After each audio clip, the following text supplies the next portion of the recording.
국민TV에 거는 기대가 큽니다. 진보정의당 노회찬 대표입니다. 원래 저는 이 자리에 오기 전까지 TV라 그러면 텔레비전의 약자로 생각했는데 TV가 태권부의 약자구나. 예, 국민을 지켜주는 태권부의로 거듭나시길 바랍니다. 축하드립니다. 태권부의 국민TV, 세상을 정의롭게 만들겠습니다. 미디어 협동조합 국민TV 조합원 가입으로 동참해주세요. 홈페이지는 포털 사이트에서 미디어 협동조합 국민TV.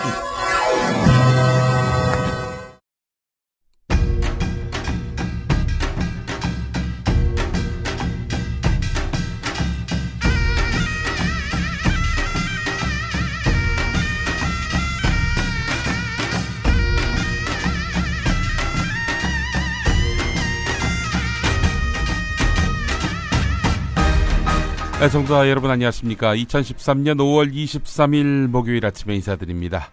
김용민입니다.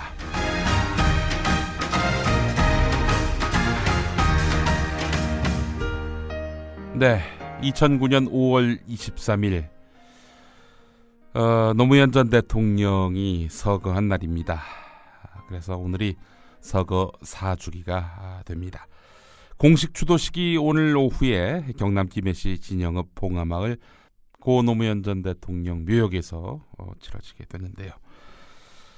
네, 오늘은 긴 말 대신에 노무현 전 대통령 생전의 발언들을 들어보는 시간을 가져보려고 합니다. 제가 생각하는 이상적 사회는 적어도 살기가 힘들어서 아니면 분하고 서러워서 스스로 목숨을 끊는 그런 일이 좀 없는 세상, 이런 것이라고 생각합니다. 라고 시작하는 말입니다. 1988년 7월 8일 제142회 임시국회 19차 본회의에서 있었던 노무현 통일민주당 의원의 발언입니다.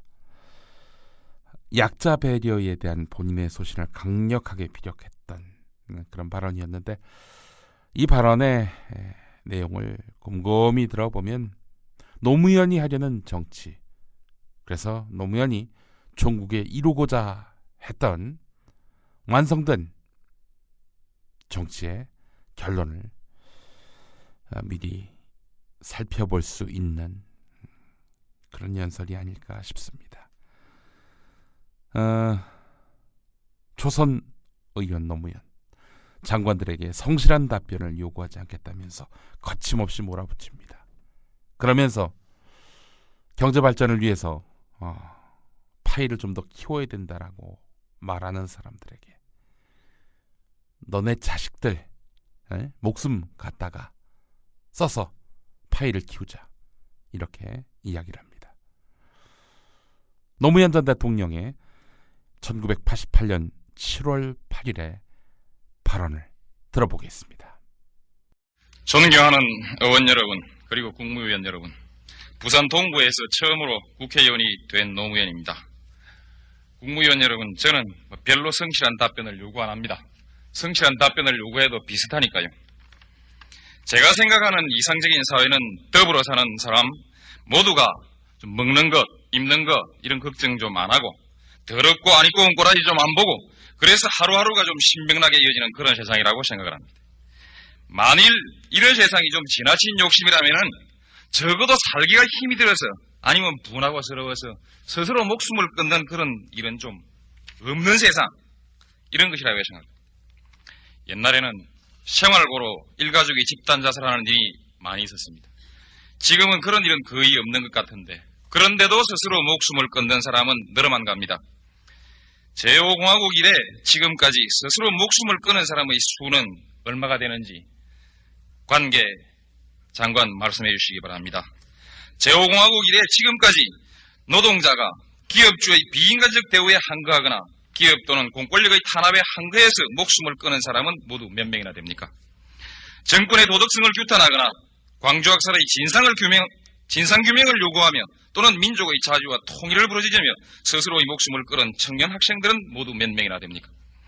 같은 기간 농촌에서 속가 피해를 보상하라고 하고 주장하며 자살한 농민은 몇 명입니까? 산동네 달동네에서 철거에 항거하다가 무너지는 집더미에 깔려 죽거나 자살한 사람은 몇 명이나 됩니까? 경쟁에서 뒤떨어지거나 경쟁의 부담이 과중해서 자살한 학생의 수는 얼마나 됩니까?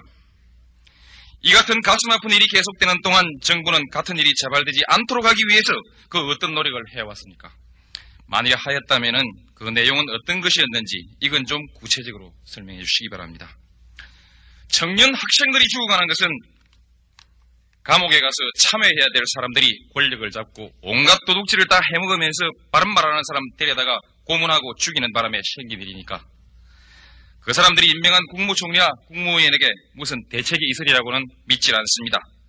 물으면 제가 그러지요. 문교부 장관, 교육에 여러 가지 문제가 있는 줄 압니다. 그러나 그 중에서도 가장 근본적인 문제는 교육이 가진 자의 지배의 도구, 권력자의 정치의 도구로 전락함으로써 생긴 폐라고 생각합니다. 이 점에 관해서는 시간이 없어 줄이겠습니다. 또 하나의 근본적인 문제는 노동자와 농민이 다 함께 잘 살게 되고 임금의 격차가 줄어져서 굳이 인류대학을 나오지 않는다 할지라도 높은 자리에 그리고 안 올라가도 사람 대접 받을 수 있는 세상이 되면 그런 세상이 와도 지금처럼 이렇게 어린아이들이 치열한 경쟁을 견디지 못해서 교육이 비인간화되고 어린아이들 스스로 목숨을 끊는 이런 사태가 발생할 것인지 말씀해 주시기 바랍니다. 결국 저는 교육의 문제 또한 노동자, 농민 그리고 도시 빈민의 문제라고 생각을 합니다. 지난 7월 2일 여의도 성모병원에서 15세 된 소년 근로자가 수원 중독으로 사망하였습니다. 직업병에 대비한 여러 체계의 미비 수원 중독임이 밝혀진 이후 회사의 비정한 처사와 노동행정관청의 태만을 따지는 것은 아닙니다.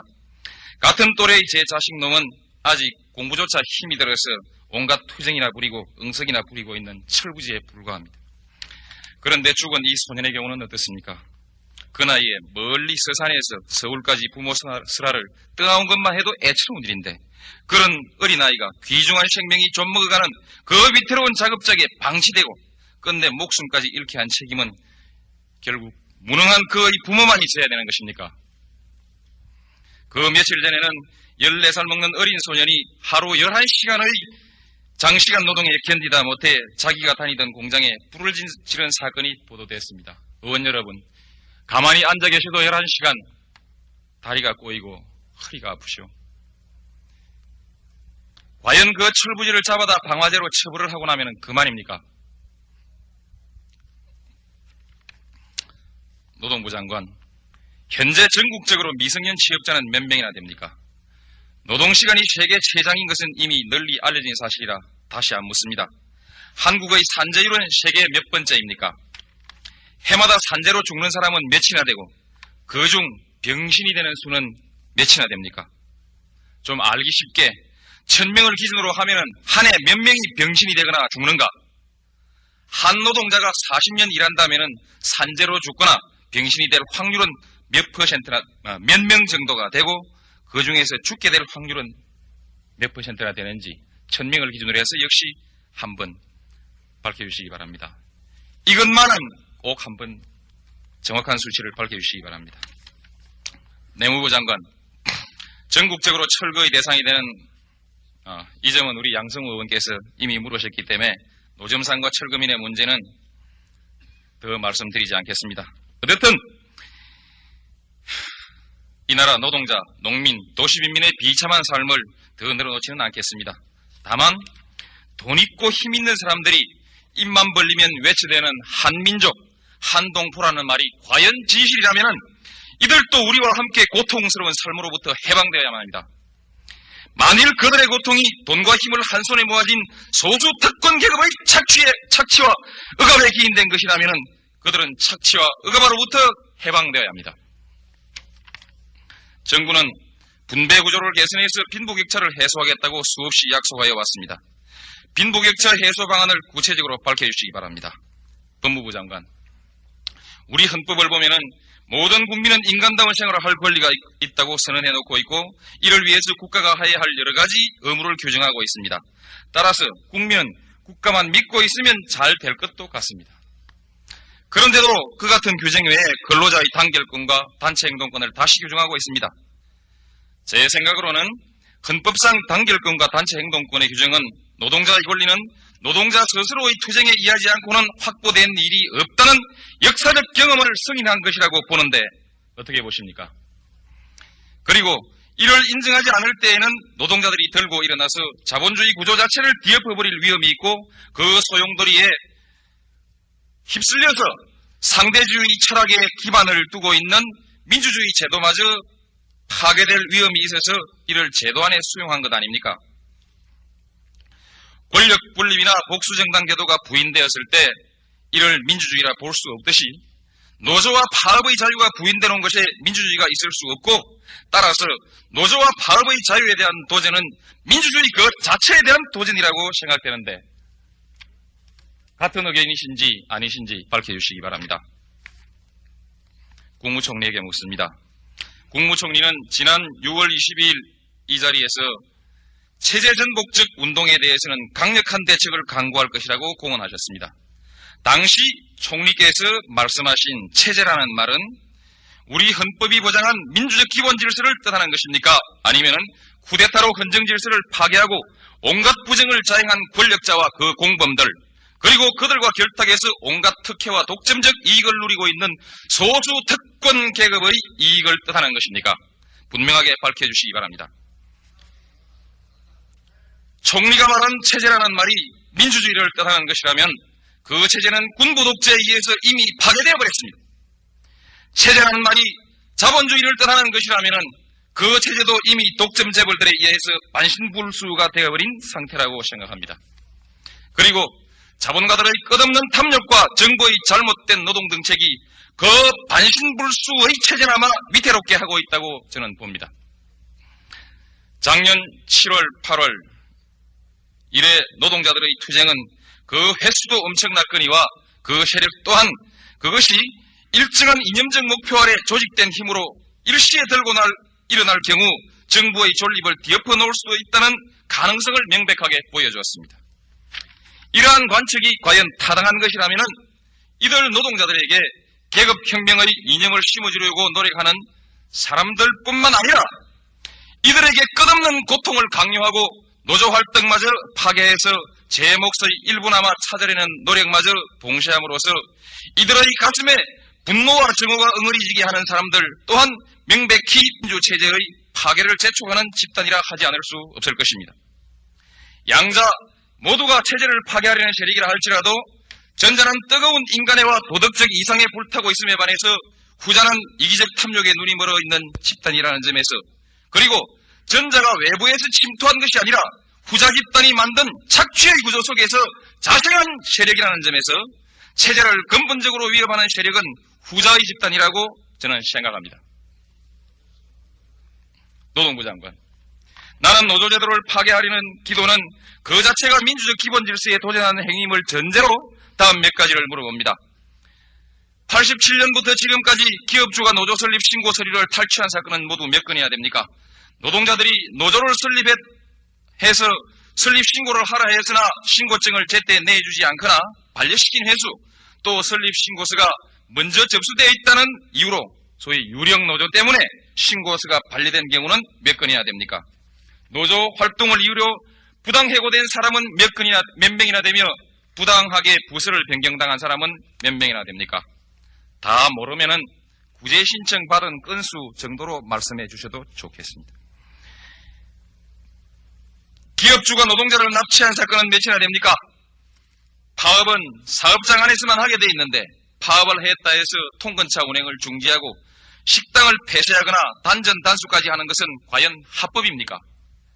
이것이 합법이라면 과연 인간적인 조치인지 물어보고 싶습니다. 폐쇄한 식당에서 농성 노동자들이 쌀을 꺼내서 밥을 해먹었다고 기업주가 노동자를 고소한 것은 또 몇 건이나 됩니까? 80년 이후 노동자의 귀책 사유라 해서 해고당한 노동자는 몇 명입니까? 이 같은 사업주의 탄압에 대해서 정부는 어떻게 대응하셨습니까?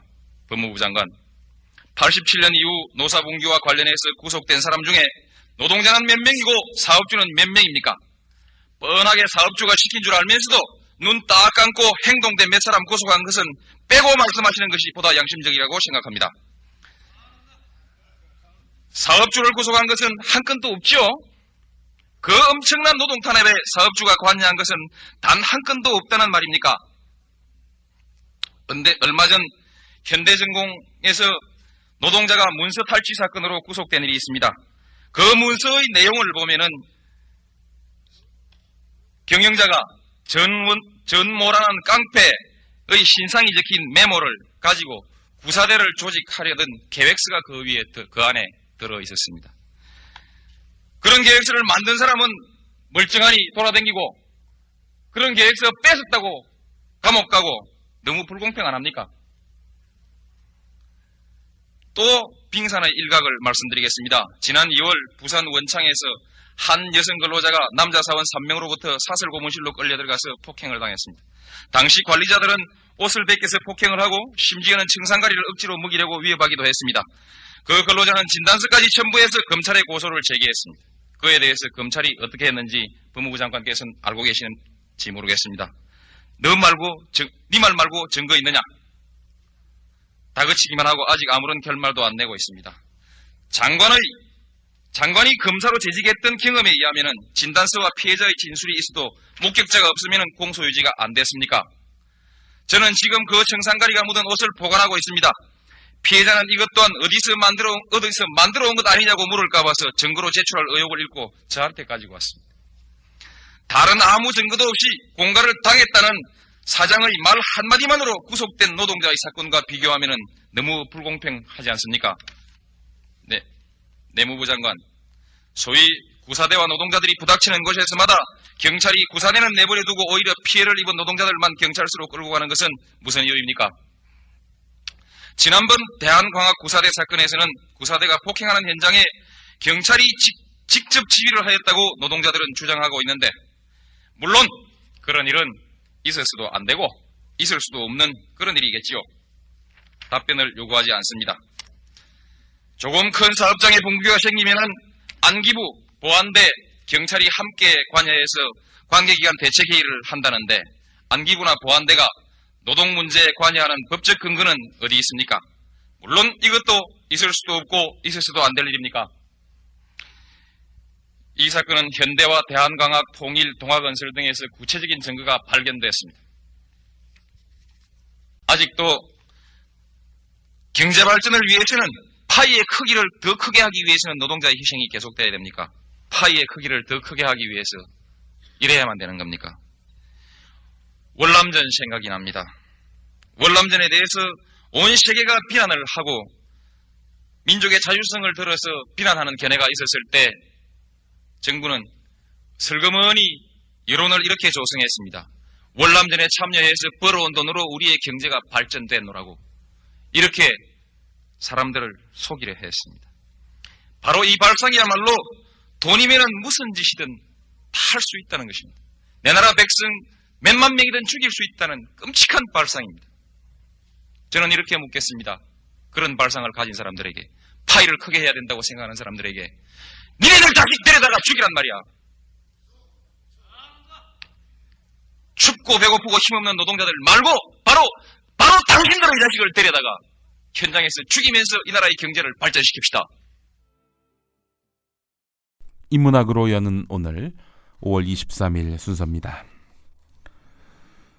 오늘은 이탈리아의 설교자 기롤라모 사보나롤라가 죽은 날입니다. 사보나롤라는요, 만약 그 시대가 아닌 한두 세대 뒤에 태어났더라면은 개신교 종교 개혁자가 됐을 것이다, 이런 평가입니다. 물론 마틴 루터 같은 경우 그 사람이 사보나롤라가 최초의 개신교 순교자다 이렇게 표현을 했는데요. 예. 한마디로 얘기해서 종교 개혁자였습니다. 부패한 가톨릭 교회의 반기를 들었던 가톨릭의 성직자 사보나롤라를 오늘 이야기하고자 합니다. 14세기에 접어든 다음 로마 교회는 더욱 부패해집니다. 세속 권력과 결탁하기 일쑤였습니다. 독재 정권 밑에서 이른바 사회 지도층이라 불리는 사람들은 너나 없이 온갖 향락을 즐기면서 신의 뜻 또 역사의 대의를 그르치며 살고 있었습니다. 백성들도 거의 멘붕 상태였습니다. 독재 정치, 교황권의 포갑 아래서 이렇게 자유가 박탈되는 현실에 탄식을 금치 못했습니다.